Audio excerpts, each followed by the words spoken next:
We've conquered all of Europe. We're never gonna stop. From Palestine to Turkey, we've won the fucking lot. But place the hands of Shankly, the fields of Anfield gold. We are unsupported, and we come from Liverpool. G'day everyone, welcome to the training ground. As promised, we're here for a closer look at Liverpool's game against Chelsea, which is coming up this weekend, a massive game, biggest game of the season, but I seem to say that all the time because I'm always so excited about Liverpool playing. I'm joined on the training ground here. We're in the boot room with Peter Kafinas. How you going, Pete? Good, Georgie. How are you?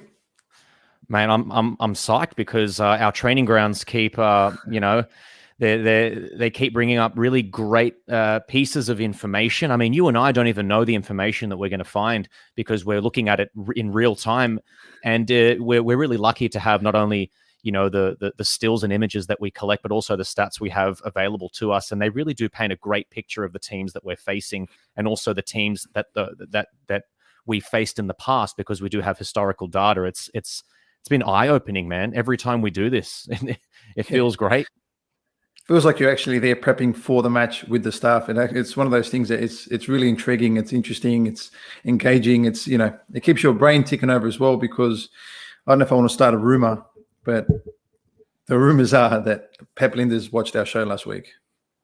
I think, yeah, he must have watched that show because there were a few things that came to fruition. The idea of that quick counter when Burnley commit numbers into the box, which we know that they do, especially when you said they commit numbers down the wings with their fullbacks. They get a little bit excited, and it all culminates to that penalty shout. And I guess that's where this show starts off, doing a little bit of a Burnley recap, especially considering what we did come up with on the training ground last week. A lot of that stuff that we said, it showed up on the pitch, which is great.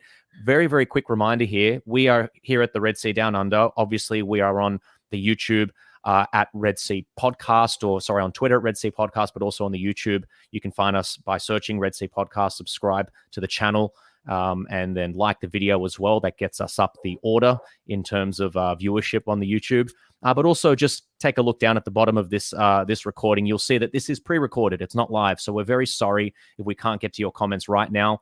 I mean, we do post this live and we can interact perhaps over comments. But yeah, if we don't respond to you on air, that's because we're in the past. So we need a DeLorean, or someone needs a DeLorean to start chatting to you in the present moment.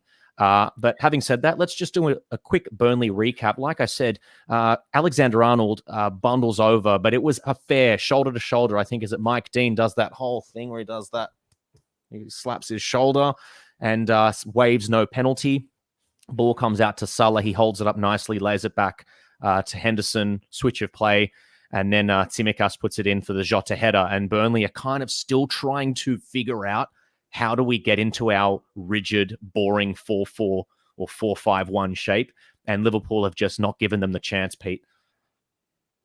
No, it was like we said on our previous show. It was this first 20, 25 minutes was a little bit weird. I'm not going to lie, it was a bit weird. It had this awkward feel to it, like, we can concede at any moment. But then once we put our foot on the ball and realized that, it's just Burnley, let's just drop the nerves and let's keep going. And then we kind of gained full control of the match, and their game plan went out the window, which forced them to try and get a little bit, overconfident and be like, let's just go and let's just try to attack Liverpool because they seem like they're, on edge or whatever it could be.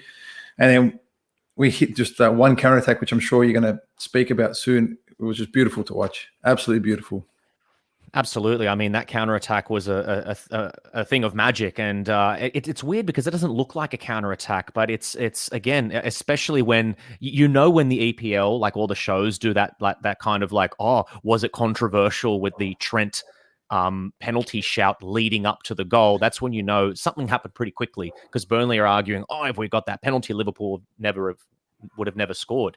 But the first thing I do want to look at is another point that you brought up on the training ground in your crystal ball-like manner, is this idea of the inverted fullback. And it's just something that, I want to go on to Chelsea pretty quickly here, but I have a feeling that this idea of the inverted fullback might be able to help us against Chelsea. I don't know. We want to try and overload them, especially because they've got the 3 at the back with the 2 wing backs. We want to try and find that gap, as you're going to go on, the gap between the centre back and the fullback. And I reckon a way to do that is to pull those players in and out of possession. Now we go to this stream here, and this is from the Burnley game. This is in the second half. So this is Trent Alexander-Arnold giving the ball to Jota. Jota ends up playing this ball to Sadio Mane, and Mane slides. He does like a slide challenge shot that goes, I think, into the keeper or over the bar. It's a big chance created there by Jota. Really nice work from him playing in that little hole where Pete wants Firmino to exist. So that's great that Jota is, trying to do his best Firmino impression. Yeah. But just have a look at Trent there. Trent Alexander-Arnold really, really inside. And that's actually Salah far right, and that's Elliott who's inside. Now, if you remember to the goal, Pete, it's also Trent Alexander-Arnold who is really inverted, but it's Elliott who replaces Salah there. So Salah and Elliott actually trade positions there. And it's still Alexander-Arnold in the middle who makes that final pass to Sadio Mane. Again, though that triumvirate kind of involved again, whether it's Trent and Jota or Trent and Mane. But again, it's Trent Alexander-Arnold in that inverted position. And Pete, you've been talking a lot about those fullbacks coming in a defensive manner, but we saw as early as last season when it's like, I always call it the banana shape. It's something that I'm going to have to patent, # the banana shape. The idea that your right fullback in Trent is allowed to come in and act as a midfielder, whereas your left back in maybe Andy Robbo or not as much to an extent, Tsimikas plays high and wide. See, I think we've been doing that in attack for a while, as you just mentioned. As you said, it was last year we saw it a bit and everything else. But you said, like, I brought it up earlier. I think I only just recently started seeing that in pre-season in terms of the defensive side of them coming in when the ball is on the opposite side. And I can't remember which game it was. Was it the Bologna match? Do you remember, George, or not? I felt like it was the Bologna match. Yeah, but it was either way. One of the friendlies, yeah. Yeah, it was just, and I just watched it, and I watched it again because I thought maybe before I start writing in our group chat, like, look what I found. I watched it again just in case, I was wrong. And I found it so interesting that this is what we're doing now. And the only way I could think about why we do something like this is to actually maybe bring more numbers inside the middle of the pitch and to also deal with counterattacks, as we've mentioned previously on our shows. If you bring up the second one, there's actually another example of this. So like I said, it happens for the goal. I didn't get that screenshot because everyone remembers the goal. It's a lovely little dink from Trent, but this is actually the disallowed one in the first half. I'm sorry, we've got those two, past and present, doesn't really matter, but this is in the 25th minute. But this is when Harvey Elliott plays the ball into Mo Salah. Look at where Trent Alexander-Arnold is. I mean, that is, he's playing, I don't want to excite you, Pete. Can you just stay on your seat? He is playing in the Steven Gerrard hole just there. So, getting a bit excited. But again, I don't know.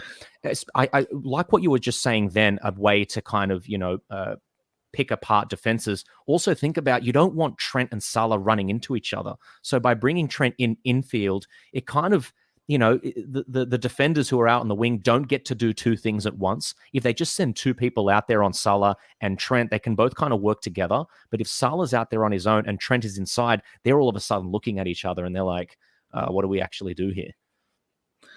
Well, it also could be a way to confuse the opposition in terms of, because what we're used to seeing is Salah roll in and Trent go around.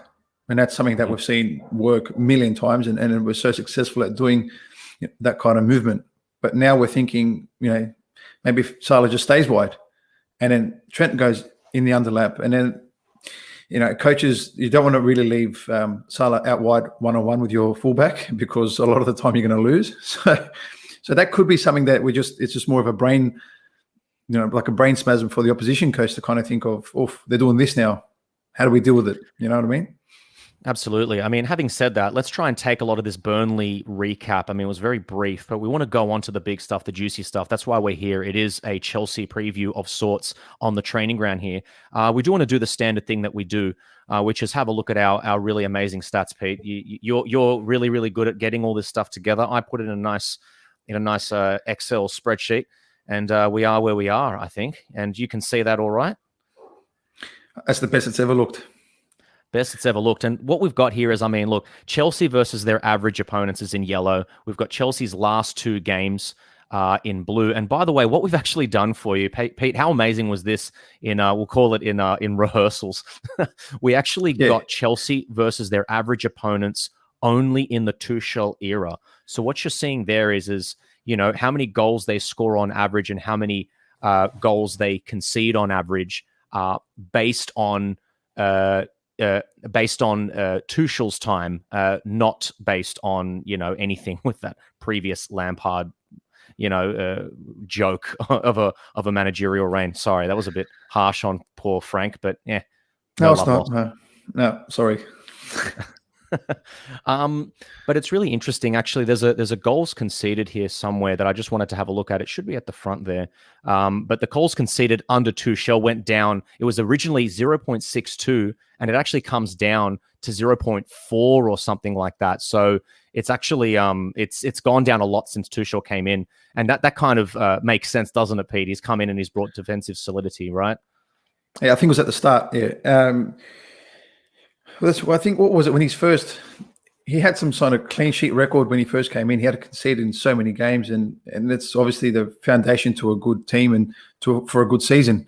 He's obviously a good backline and a solid defense. So clearly one of his first moves when he came in was to clean up the back a little bit more, make it a bit more, you know, tight there and concede less and hopefully score more. So something that we see here is that I remember, I think it was against Crystal Palace. This is really interesting. Goals scored 3. Look at the expected goals. So this is goals scored and expected goals from Chelsea. I mean, look, I'm not trying to shit on them early on here, but it's really interesting that they were really lauded for this performance, but they scored 3. They were only supposed to have scored 1.7. It just means they were super, super critical, or maybe Crystal Palace made some errors. And you had a call early on that maybe Vieira is going to be the first manager sacked. That's an exotic betting option, I would say. But then it kind of evens out here when Chelsea face Arsenal. They actually should have scored more than they did. So I don't know. Is that saying that I don't know. That 0.18 is that Burnley save off their Lukaku header. That's what that is there, because he should have scored that. That's a top save. Yeah. Oh yeah, and we're going to get to that. But yeah, so I think that's just a bit of an anomaly. I just thought it was interesting because everyone's hyping up Chelsea. I think they had an impressive performance against Crystal Palace. But yeah, I mean, look at this. Liverpool against Burnley should have scored 3. They scored 2. Against Norwich, I mean, we're kind of in the same boat here. It looks like we did a lot better against Norwich, but there you go. We scored 3, should have scored roughly 2. So it's not as big a discrepancy as what theirs is there. But that's interesting, especially both teams are kind of towards the bottom of the table. But look, it's on average, they score 1.4 under Tuchel. And like I said, I don't have that goals conceded stat here, but their goals conceded is roughly 0.4. So what's happened is that on average, they're actually scoring a little bit more. The degree is minimal, like 0.4, but they're scoring pretty much when they should. So, you know, they're a solid side, but they're scoring less than what they did under Lampard. That's interesting, Pete. And when we went through those stats together and when we split the two apart and we kind of measured them together, I remember not believing it to start with, because, you know, we're under this assumption that, you know, Lampard didn't do so well, or, you know, Tuchel had come in and changed the world completely, you know, like, you know, some sort of savior. But I think clearly what the biggest thing he's done that's made them like a lot better than what they were was clean up the back. Because maybe under Lampard, they're a bit too exposed, a bit too, you know, go forward. Like, you know, remember us, I think it was 16-17 season, you know, we had to win games 4-3 and, you know, make everyone, you know, get heart attack problems and everything else that would happen that year. So we can kind of maybe see the biggest impact that Tuchel has had in his, you know, brief Chelsea reign, so to speak, but it's more so just clean up defensively. Well, this is one thing that we looked at. This is the losses. So this is where Chelsea lose the ball. And we made this point against Burnley. They lose the ball very high up the pitch because they're constantly going long. What's interesting here is that you've got very, very even for Chelsea against Arsenal in terms of where they're losing the ball. And then against Crystal Palace, it's interesting. They lose the ball actually quite high up the pitch. So when they come up against a side maybe that they class as quote unquote better. They seem to be a little bit more balanced. They don't like rushing people forward. They don't like rushing people back. They just like to keep things balanced. And in a 3-5 or a 3-4-3 formation, it kind of makes a bit more sense there. Yeah, that also can mean, because the way he plays, his philosophy, his style of play, it's very progressive, and it's not so much. I wouldn't say Guardiola style, where Guardiola's is really patient. His is a bit more. He's like this weird space in between Klopp and Pep. So he's got like this. It's progressive quickly, but not as quick as Liverpool, but nowhere near as patient as Pep. So I think what you're seeing there in terms of the losses, it's quite balanced, as you mentioned earlier. That's because I think that just purely identifies with his style of play. It's just the way he is, and I'm sure we're going to go into the next one in terms of recoveries is almost the same. Yeah, let's have a look at where they're recovering the ball. I mean, on average, under Tuchel, what's it saying here? Low, medium, and high. I mean, they're recovering the ball in the middle of the park and low, as opposed to getting it up high. So I'm guessing up high, Pete. That's taking it off the opposition defense. Yeah, so that's in the opposition's final third. So, wow. And as you can see, you got obviously a lot more recoveries in his final, in his own third. Because as we're going to show shortly, it's his defensive setup. His defensive setup is a 5-2-3 or 5-3-2, depending on the opposition and which player has to move where. So he's not like this guy where it's like crazy press once we've lost the ball, similar to Liverpool. His is, in possession. When we've lost the ball at any moment, it's drop into the block, set into your shape. And then, like I said, in about a couple of minutes' time, we'll show what shape we're talking about. And look at that against Liverpool last time. This is actually the Liverpool against Chelsea from last season when they beat us 1-0. Look at this. They kind of, like what every other team did to us, they just came at us because they thought that we were weak, which was true. So that's contrary to contrary to what he did against Arsenal when he was a little bit cautious this season. He did it last time against us, but we look at the possession from last time when we both versed each other. Look at that, actually. They had more of the ball than us. So I remember watching that game, Pete, and they beat us comfortably. There was no arguments, right? I've never been so happy, not happy, but content and accepting of a result than Chelsea 1, Liverpool 0 at Anfield. Even the expected goals, I think, for that match was 1.5 for them. So even the stats suggest that the scoreline in the last game reflected the result. God, look at this. In Chelsea in the last game that we played, our expected goals was 0.3. We shouldn't have even scored a goal. Not even a third of a goal, Pete. We didn't even score half a goal. They pretty much scored what they should have to a factor of 5/10 over. So the game went exactly how it should have, basically, from there. We noticed this.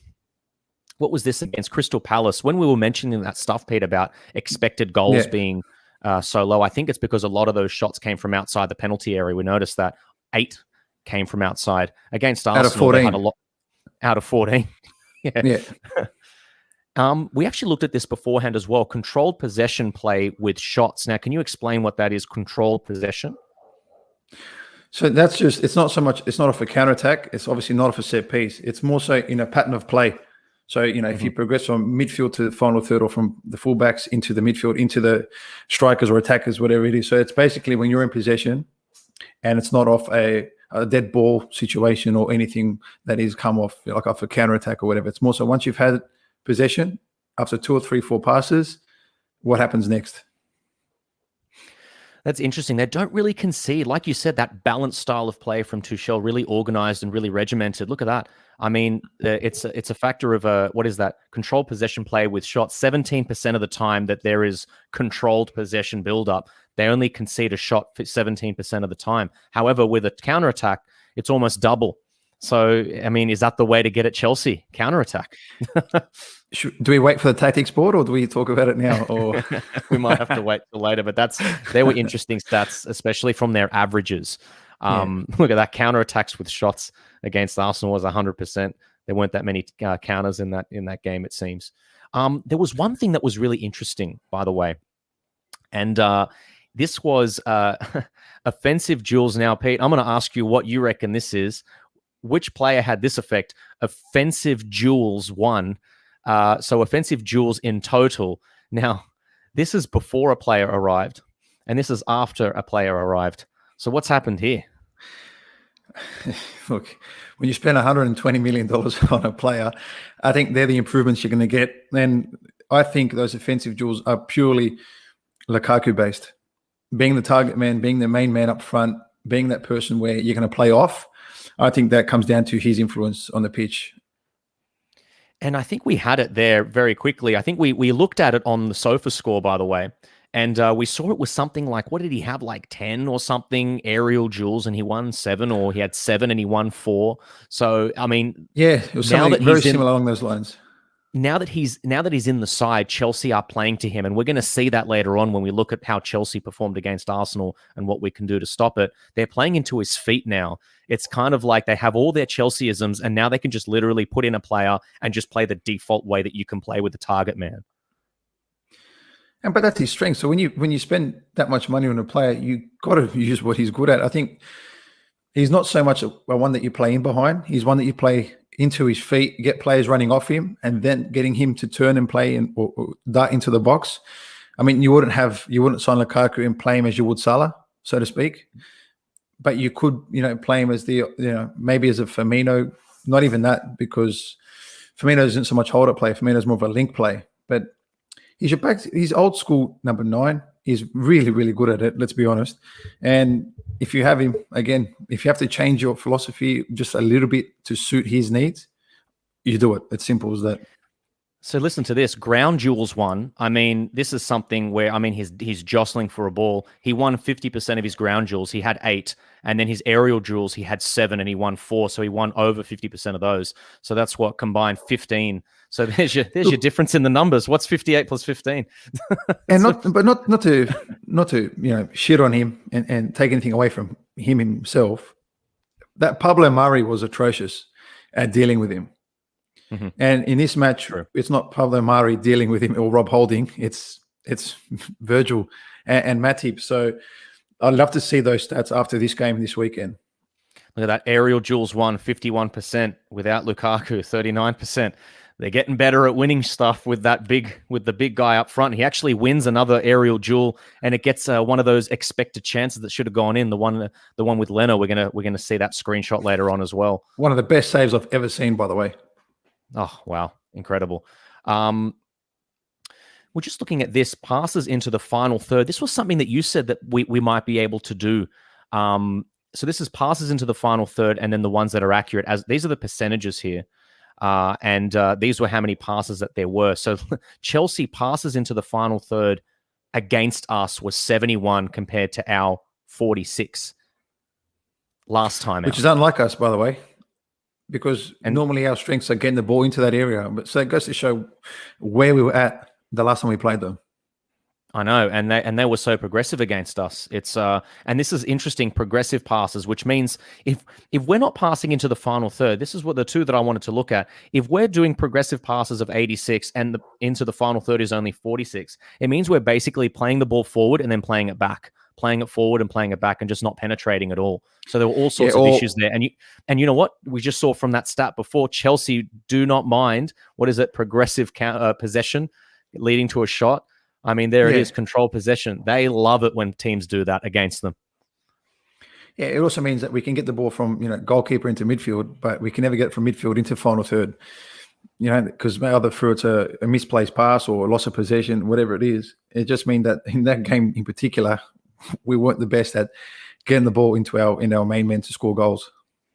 Well, that's where I want to go up to now. I want to talk about, because we were just saying then about the whole idea of where you want to break this team down, especially then saying that they love dealing, just like what you said then, they love dealing with that, someone who is going to play, steady tempo against them and not penetrate at all. We want to look at their shape and what makes that maybe possible for them. I do want to have a look at maybe what should we start with? Defensive shape, I'm assuming. I'll show you now just this picture here of just a kind of like a stock standard shape, how it looks like when they're in possession and trying to get through their progressive passes. So the ball is here with Hudson-Odoi. Obviously, you're not going to play now. And this is a last season match, but it's a very good picture to kind of see what we're going to face. And as you can see, Alonso really nice and high. And we have Kurt Zouma just covering that little pocket that he leaves. Normally, with us, our midfielders cover the pockets because they play 3 at the back. They get the closest centre back to the fullback that has gone up nice and high to cover his place in between, and they get their holder, where it's Kovacic or Jorginho, to drop in the middle there and protect the centre back on his own. And as you can see, if you look on the further side, Reece James is not rolling in as inverted as we've been doing lately. He's staying nice and high, nice and wide, that's how he scores against Arsenal.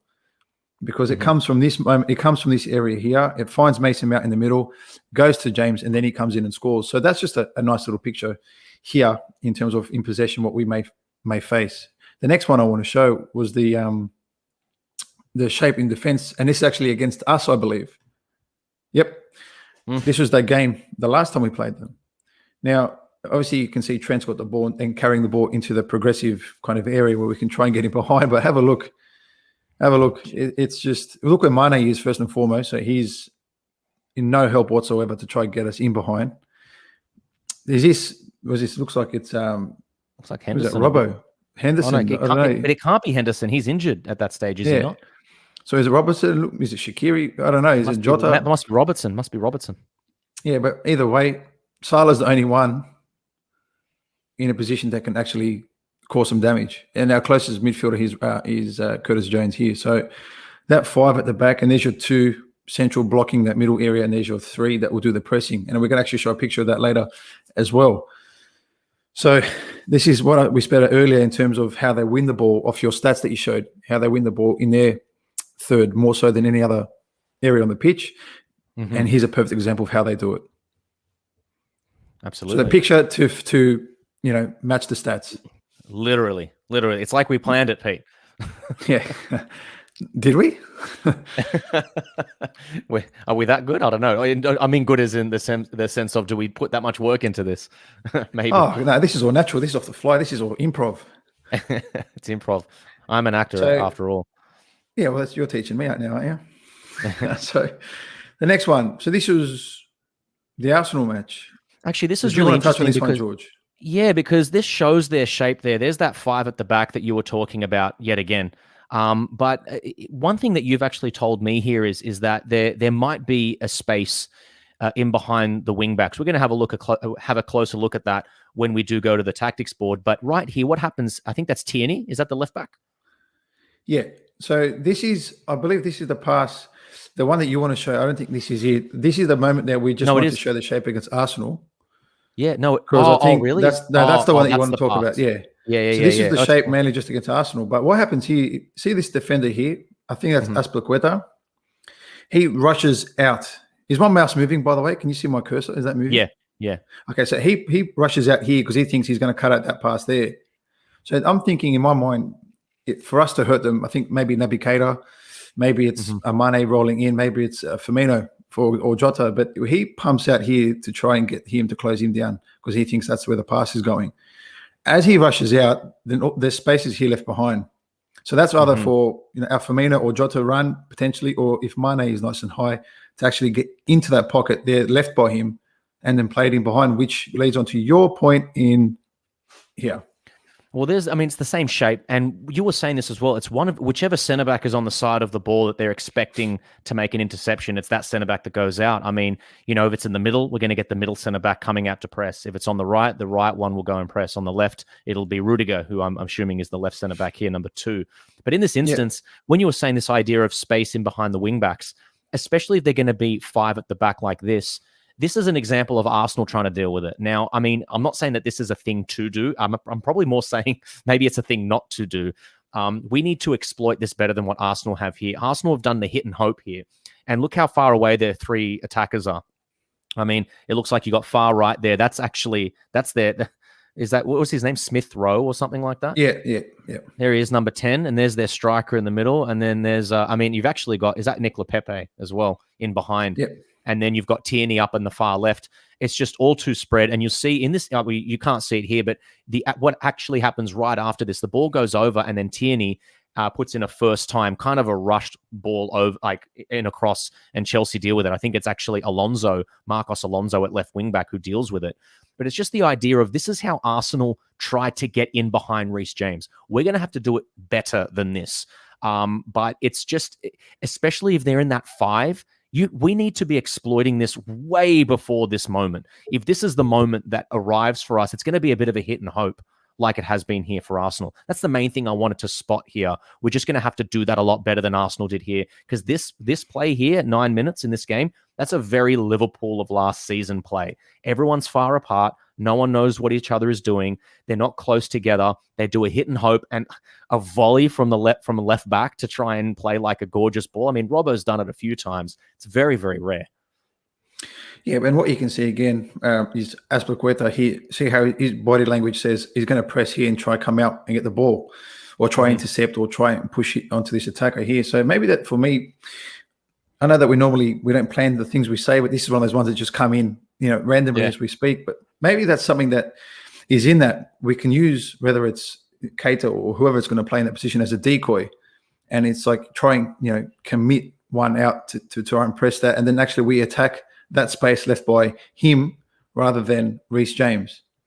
So that could be something in that there. Yeah. Yeah. And in the next one, by the way, very quickly, there's actually a collection of 3 of these screenshots. This is something that you actually brought up, and you brought this up off air. And the reason for why you would start Roberto Firmino, spoiler alert, is because this thing has happened. So this is Kovacic picking up the ball from his centre back. He actually makes an absolute meal of whoever that is that's trying to press him there. That's number 8, Kovacic. And if you go to the exact next screenshot, so he's just picked up the ball from deep, which is what Jorginho did a lot. He's turned, so it's either one of Jorginho or Kovacic will do that. He's turned, he's played the ball there straight into Lukaku's feet. And in the next screenshot, I think we just see him literally with the ball at his feet. Is that right? Yeah, but this is, before we move to the next one, I wanted to talk just very quickly about how important Fabinho is going to be. And what I've done is, once we bring up the board, is actually a little bit of a diagram. So I want to try and remember this picture here. You know what I mean? Just remember this little picture here. And then I'll talk about how important Fabinho can be. But yeah, so it goes central, shot to his feet, and it's the 2 attacking midfielders running off into the spaces in behind there. And that's where they score from this. Yeah. They actually score from this play. So moving on, this is what you want to talk about in terms of the press. Yeah, so in the previous one, that was obviously the idea of the new Lukaku, but it's also bringing on Roberto Firmino to kind of nullify that midfielder in there, and that's Lukaku there, the new target man. But in the next one, this is the final thing that I kind of wanted to look at before we do look at that little cross segment that we did have at the end of the game, the big chance from Lukaku, another target man instance. But this is just them pressing. And I have a feeling that this is kind of like what we did against Burnley when we noticed them committing numbers to specific attacks. This looks like Chelsea's version of that. Now, sometimes it make me sound a little bit basic, but I love using the analogy of like FIFA playing, and it's a little bit of cheating, and that's why I call it FIFA playing. A lot of people in FIFA will play 5 people at the back and 4 people up front, and they won't have a midfield. What you can notice here is that Chelsea are pressing with all 3 of their attackers and Jorginho, which means that Kovacic is back there with the defenders, and there is a massive, massive gap in the middle of the park. Now, this is where I want Liverpool. This exact screenshot, so remember that one, 58 minutes. This is where I think Liverpool can make a difference in this game. And it depends on what midfielders we play. I want us to play Thiago. Pete doesn't think it's going to happen, even though you want it to happen. Obviously, we know Thiago's played, I mean, the back end of last season, he had a lot of momentum. I think because he doesn't have that momentum right now, maybe that's why Klopp's kind of easing off it. We may see him come on against Chelsea, or maybe even start. But just that area there, I can't control the mouse right now, but it's just there behind Jorginho. If Pete, you can do, there it is. If Keita picks up the ball there and carries like he did in his Leipzig days, that's the grass, that's the paddock that Keita loves. And we've got 3 people in midfield, and your number 1 man there, Pete. Who else picks up the ball there on occasion? It's Bobby. Yeah, Bobby Firmino picks up the ball there. So that's 4 potential players. It could be like Wijnaldum used to do. It could be Fabinho turning out into space. It could be like a Keita, or I don't think Elliott's playing in this game, or a Thiago that could be doing that. I don't know about Oxlade-Chamberlain. We could see Chamberlain, if Chamberlain was to play in this game, by the way, whether he comes on or whatnot. If Chelsea ever find themselves doing this, this is like a Chamberlain 60-yard run. and maybe he finishes it with a strike like he did. Again, I bring up Man City, Roma performances and whatnot. That's a long time ago, though. Peak Oxlade-Chamberlain, maybe, but it's crying out for a midfielder of ours to work in with either Bobby or his other midfielder to just boss that center of the park just there. Because Chelsea cheat. They play 3 up front, they play 5 at the back, and they've got those 2 in the middle. If Bobby is taking care of one of them, those other 3 midfielders can absolutely boss the heck out of whoever it is that's in there. That's one thing I want to see us do. Well, what shits me about this picture and what actually happens is that the keeper actually just lobs it 100 meters in the other side of the field. But one of the midfielders, or I think it's Saka, or at this time, is actually free just past where the screenshot is. And he's free by himself. So instead of actually there's an open passing lane there, by the way. Instead of just passing him straight through the middle, beat the press, and he can turn and attack, run with the ball, as you were just saying there before, he just thumps it 80 meters away. So I pray to God, and Alisson, mind you, is the best passer on the ball with his feet, other than Edison. We've got to be honest. Yeah. You can't help. Alisson plays that pass 9 out of 10 times before he does 4 Cruyff turns. Absolutely. And this is the last thing I just wanted to point out, because this is not like we talked about this again off air. The idea that like all the pundits say that's horrible defending. I think I heard them say that. One of the commentator duos said this is horrible defending. And you know what, Pete, you actually brought up to me why it is kind of not as good. But you got to keep in mind what happens here is Reece James is at the byline and he plays the ball back. And then the Arsenal defense are still trying to shift and trying to get back into shape. They're very deep. Mason Mount plays this ball over the top, and it's Lukaku heading the ball. Now, there's nothing you can do about that. And that's where we really need, you just said there, Pete, that you don't like, there's the center back or whoever that is on the right-hand side of Lukaku, not the player on the left, who's kind of Lukaku's right in the middle of both of them. But that's where Van Dijk hopefully is there to cut out that ball, or someone is at least on top of Lukaku enough that he doesn't get that header across. And this is the big chance that he doesn't miss Leno saves. But that's the only part I have to criticize here is it's either Holding's fault or it's either, I'm not even too sure who this is, by the way, but it's either he's too high or he hasn't pushed up in line with him to push these 3 offside. So one thing that we've noticed with us that we're actually really, really good at is that holding our line and squeezing up together as a unit really, really well. So what they actually should have done, I'm actually going to defend, I'm going to change my mind before George. I'm going to change it. I think I'm going to defend him a little bit, because I think he's done the right thing by squeezing up with the play. And I think these 2 have let him down by staying there and worrying about Lukaku too much. Because if they push up there in line with him, he's offside and that big chance. I mean, they didn't score anyway, but it's more so he's less dangerous because he's offside. Absolutely. And what we want to do now is we want to do what we did last week. We've had a look at some screenshots. We want to try and apply them in real time here. So we're going to get our tactics board out. This is the training ground. This is what it's all about, Pete. We're going to get the tactics board out. You'll give me control at one point. I'm not going to take control right now, but I want to see what you've put together. So what we basically do is the main one we're going to be using, I'd assume, is having a look at Tuchel's shape, the way that he does set Chelsea up, maybe in defense, maybe when we see that 5 across the back. I'm not sure if that's exactly what you've put up. It's actually their starting 11. Yeah, so this is just a basic starting. Yeah. So this is just how they would start. And look, I put down the starting 11 that started against Arsenal. I don't think it will change. I've kind of altered our starting 11 to what we thought would be the starting 11. Obviously, Robertson coming back in, and I think Firmino will start for defensive reasons. And maybe so it's Fabinho, Hendo, and Keita in the middle of the park. Is that something we all agreed on, or did I just go about this on my own? So Keita, Fabinho, and Henderson. Is that what you're saying? Yeah. It sounds about right. Yeah, so I think with this, because if you have a look here, the main picture, let's be honest, the picture that's a bit worrying when you put 2 shapes side by side, as we have here, is, I don't know about you, George, but for me, the part that worries me the most is the Havertz and Mount space in behind everybody.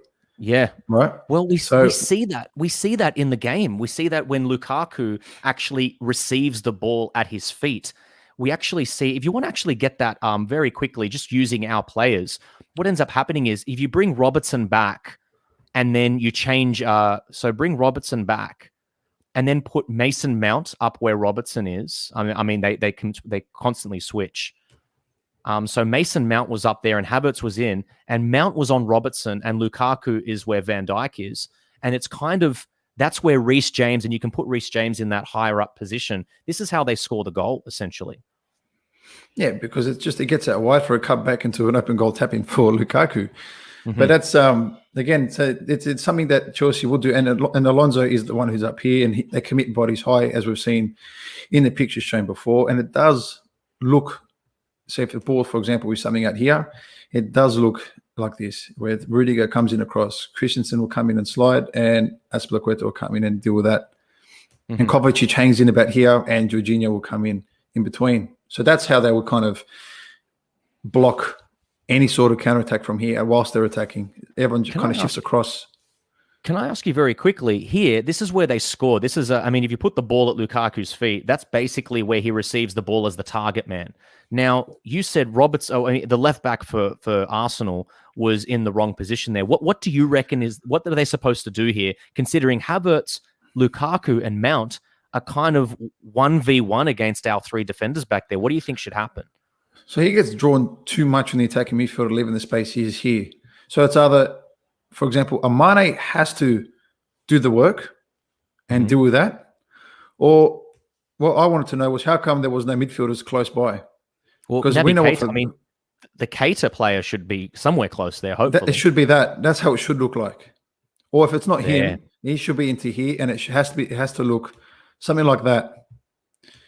And then all of a sudden that doesn't happen. And then Mane is still into that danger zone where if we win the ball, that's the space that we're going to talk about very soon. So, which is why I wanted to move into the next one about trying to deal with the similar situation that we're just trying to talk about, going back to the starting 11 shapes. Go for it. So this is the overload, and this is the situation here we have to try and prevent in getting these guys free on the ball all the time. So basically, I don't know, the way I would deal with things is Henderson and Keita, I think, have to try and deal with the two setting midfielders. For me, I feel like we can take the risk with our centre backs and the form they're in at the moment. So if it is, if it's going to go towards Havertz, so to speak, I think Fabinho's got to come across and take care of Havertz. I think Matip has to go 50-50, not all the way. I think 50-50, and then I'll just leave Van Dijk marking Lukaku here, because what that does now is you've actually, Robertson still has Reece James. I think obviously these two, I think Keita can deal with that physically, definitely, because he's a lot more mobile than Jorginho. Henderson, nothing needs to be mentioned because he's Henderson. And I think obviously with Trent tracking Alonso in getting forward, what that will do, in my opinion anyway, what that will do is leave the spaces available, because even though they will come across or whatever it is, depending which ball it is, which ball side it's on, let's pretend it's this way for a moment, and it's Christensen on the ball. I think what happens here is, look at that now where Mane is. At any moment we win the ball. There's something that we're very, very good at, is a counter-attack, is I think there, whether it's Mane or Salah, I think that and we can somehow create a 2v1 with Firmino, Mane on Azpilicueta. I think that's, for me, the massive moment there where we can do some serious damage. And obviously we've got Mane out wide here, but I also didn't mind, maybe do I dare go in and take control of said board? Let's see. Let's have a look. Do I dare say here that you even had things looking like this a little bit? You actually had it kind of like that. If everyone has marked up there, and it's very hard for that to happen, by the way, what we're showing here with all the, everybody perfectly marked up. But even if they are, the position, that situation, we brought this up again off air. You remember when Van Gaal destroyed Brendan Rodgers' Liverpool when they were playing three at the back, and it was Juan Mata who was just here having an absolute field day because it was 3-on-3 when it was their front three against our back three. They were having an absolute field day with us. One thing I noticed with us is we never really, we never really punish teams with that three-man defensive line. I would love to see our forwards kind of do something like that. And maybe it's Firmino kind of coming in deep and then Mane kind of making this run in here, or Salah making this run in here. I have a feeling that 2-on-3, 3-on-3, especially if Firmino comes in here, I'm happy for Mane and Salah to go 2-on-3 with those three centre backs. I'm hoping that's also a thing. Not only is it that space that you were talking about just here with the behind the fullbacks, but I also think, especially what we saw from last week, where our midfielders are kind of learning a little bit more. Our midfielders are learning how to kind of occupy these wide spaces with Trent coming in. It means that, perhaps our forward players can kind of come inside a little bit and maybe have some fun in the box like we've been seeing them do, getting close together, Pete. Well, to have some fun, as you were saying before on the pitch, I think there's one thing we have to do more than anything. And it's what's happened here. You've pressed something up here on your screen, George, and it stopped on mine. The date at the top? Yeah. Oh, there we go. Yep. Is that better? Yeah, that's much better. It works now. So can you get out of my computer, please? It's stopping Jorginho. And again, this is more of a build-up situation there, where this is kind of the shape that would look like with the goalkeeper at his feet. Again, fullbacks high and wide into areas that can get progressed forward. Lukaku trying to drift, see if he can find the space. Mount staying nice and close. Havertz trying to help the midfield. But it's that Jorginho or Kovacic, but I highlight Jorginho now because he's more so the main target when it comes to build-up. For me, this is the reason I wanted to start the Mad Brazilian. I wanted to start him because we all know what he's absolutely unbelievable at. Other than celebrations and having white teeth, I think that he's unbelievable at stopping midfielders getting on the ball. And he's so smart that he may even let Jorginho drop into the pocket and try and receive. But knowing, with his intelligence and his smarts, I feel like he'd just do that on purpose and creep and try pinch it in this area there where we do have decent numbers in attack to try and try maybe get something, nice and high up there in their third. So that's why I think Firmino starting for me makes the most sense, purely because, as we mentioned, we tried to hint towards in our previous screenshots and stuff, but it was purely because of his defensive duty. And I just feel like he is the perfect player to nullify these two in particular, trying to get on the ball in these moments. And this is kind of what I'm hoping for on the weekend here, if you don't mind me taking control very, very quickly. This is what we saw again in that video where we had all these kind of things happening. We had Havertz up there with Mason Mount. Alonso may have been back here, but what was happening was everyone was kind of back. And I don't mean to ruin your perfect shape here, Pete. But actually it was, especially because we know Tuchel kind of is a little bit more, he's a little bit more safe and conservative against the bigger sides. It kind of looked like this: Jorginho in there, Christensen in here, and actually it was Jorginho pressing. So Jorginho was out here, and Kovacic was there. This is the instance I was talking about, that screenshot. This is where I'm making a bit of a prediction here. They were pressing on us. They were pressing on Arsenal there. This is where I think either Keita, I think Henderson, if Henderson gets the ball in this instance, he can play a diagonal or something like that. He can play a long ball, or he can use his vision. But if it is a Keita, I mean, they can kind of carry the ball in this area. If it's a Keita, if it's an Oxlade-Chamberlain, if it's a Thiago, this is kind of where, we've got these converging kind of front three doing what they're doing, being mad, or even Firmino coming in here and dragging Kovacic. All of a sudden, you've kind of got spaces opening up, and Keita with the ball at his feet like that. It's like what we've been talking about. We really want those midfielders not only making late runs into the box when we're kind of up against a deep defense, but also in these instances, making runs, breaking from midfield and running at the defense, because that's what they don't want. They don't want quickness. We saw from the stats before, Chelsea love slow build-up play. They do not like being run at. They do not like it at all. Well, this is where hopefully Keita can actually prove his money worth, you know what I mean? Because at the moment, it's one of them ones with him, So I pray to God that he can get the ball and drive at these three in particular, because one will have to commit.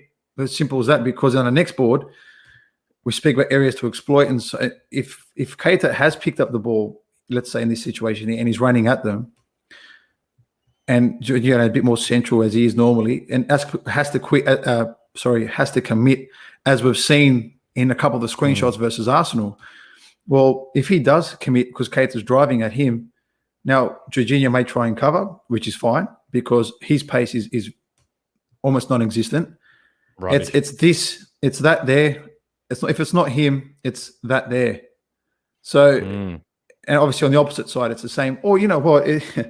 If in these situations again, if it's Fabinho, because we know how good Fabinho is at driving. Yeah. By the way, with the ball at his feet, and the dink ball over the top. Yeah, or it's simple. If Azpilicueta has to try and commit to Keita even and try and cut that pass out, as we saw in the previous screenshot, which he tried to do against Arsenal. Again, it's that one again. And Fabinho plays that pass in between. So it's something. I think we're making an early call here very quickly. The Reece James space. Well, it could be a lot. By the way, Rudiger is mistake prone. Rudiger is a bit more reckless. I think between Azpilicueta and Rudiger, if they both start, because apparently Thiago Silva is fit now, but at the same time, if it is him, he's 1,002 years old, and I'm sure that he's slower than both of them. So even better if Thiago starts, Thiago Silva, that is. And yeah, but I think in terms of predictions, George, I think that prediction we're trying to make out of our tactics board is how we can hurt them is trying to commit either one of the centre backs, one of the three centre backs, and trying to get in between the spaces left by them. So there's a couple of things that we've got here, just as we're wrapping up. This idea of targeting specifically Reece James, and I don't know if I've spelled his name right there. I think he spells it in a weird way. I don't know if he uses an H or a Y or a double E, but anyway, Reece James, you guys can read it, whatever it says. People will screenshot that, I'm sure, and make fun of us. But if it's correct, great. But I reckon the space, like you just said there, Mane might play a really, really good, an interesting role in this game. And I mean, if Jota is going to come on the left-hand side, if Firmino is starting, Jota is really good at exploiting those spaces because he's smart with his movement. I mean, Mane is also smart with his movement, but he relies heavily on his pace. I mean, it's been dwindling a little bit. I really want to see him use that pace a little bit more. But I think it's that movement. Another thing I can see happening is that Fabinho ball over the top there, right where you're talking about the two squares. I mean, in this sense, it looks like it's going to be easier for Fabinho to do that over the top of the space left behind by Reece James. But we've seen him actually do that ball more than for anybody. It's been for Mohamed Salah. But also, I completely, go back on that. Against Manchester United, is it not Fabinho over the top to Sadio Mane when we're there at Anfield a few seasons ago? Like that one, that little dink, chip one. That dink over. He's done it for a few people. So maybe the Fabinho dink over the top is another thing that might be helpful here, because it's that idea of overloading the midfield. I really think that they're going to, if that midfield three and Firmino can make a midfield four, it can overrun there too. That would be my biggest thing of the game. I would say it's exploiting the space behind Reece James. And then playing heavily on that side, it might open up for Salah on the right-hand side if that's the case. But also that midfield four, if you're going to call it that, Firmino, Keita, Fabinho, Henderson, or whoever the other three midfielders are, just owning that center of the park. That's what I would say. And that's, again, I'll repeat what I said before, and that's why I think Firmino may start or whatever. I just feel like this is why he has to start, because of the defensive side of things and trying to get the ball, just stop the ball from getting to Jorginho so that they can get their attacking mechanisms in place. I think that he's absolutely vital to stop that from happening. Is this a horrible thing to suggest, that Firmino starts with Jota on the left? That's what I actually kind of want to see, because you're talking about that space. We've seen Jota get absolutely acres of space because of his smart movement. I'm not so much advocating for the replacement of Sadio Mane in this game, more than I'm just advocating for a space being made for Jota. And if we need to play Firmino, I don't know, maybe we could see Jota starting ahead of Mane. But I mean, Mane is just as equipped at making those runs in as what Jota is. Look, I think this game is massive for both Mane and Keita, if Keita starts, by the way. Mm-hmm. Like, I'm just saying if Keita starts. But I think this game is absolutely massive for the both of them because, Mane got his goal last week, but he also wasn't looking dangerous at the same time, and he hasn't looked dangerous for a long time. And as you said earlier, maybe it looks like he's lost a yard of pace. Is it are people just good at reading Mane now, where he tries to stand up players, drop one this way, cut in that way? Like, is he too predictable? I'm not going to sit here and start saying stuff to take people's attention away from the information we just gave. But it's more so, I feel like this is one of those massive, massive games for Sadio Mane. Well, guys, I hope you've enjoyed that. That's been the training ground for this week. Obviously, we said this at the start. You've been seeing it down the bottom. This is a pre-recorded show, so sorry if we couldn't get to your comments. You can always find us at Red Sea Down Under. That's on the Twitter. And then you can subscribe to this YouTube channel. If you're watching this and you've enjoyed it, you should definitely subscribe and like this video, and also turn the notification bells on so you can find out whenever we are going to do another training ground. We're working hard at, by the way, getting those scheduled. I keep forgetting to schedule them so people will know that they're on in the future. But always Thursday. I mean, you're always going to see some kind of training ground from the Aussie lads here at the Red Sea Down Under. So, Pete, it's been fantastic to have you on. Very, very quickly, do you predict that there's going to be a win here for Liverpool? I pray to God that the fans turn up this time. I'm sorry, I was really critical with them in the last game, and I didn't care what time the kickoff was. I hope the fans do their part in this game. And if the fans are there with a typical, no excuses, now they're playing at night or whatever it is, I think if the fans do their job, and I'm predicting a 2-1 win or a 1-1 draw. I'm still going with the nils. I'm liking just like 2-0. I'm going for this the scores that I want to see. I want to see us keep a clean sheet. I think Lukaku is going to be an absolute handful, but I think we've got the right man in Van Dijk to take care of that. I think we get a goal from that left-hand side somewhere. I don't know if it's going to be Jota or Mane. And I just think that one of our third-man midfield runners is going to do something cool. I don't know if it's going to be an Oxlade-Chamberlain or a Keita or a Thiago, but maybe it is a game for a Keita in that sense. But we're both predicting something positive. At least we're not looking at losses here. So, Liverpool will not be defeated in this game is something that we're hoping and something that we're praying that will happen. So thanks, everybody. Thank you for joining us here for the training ground. I've been George, and that's been Pete. We will see you again sometime soon.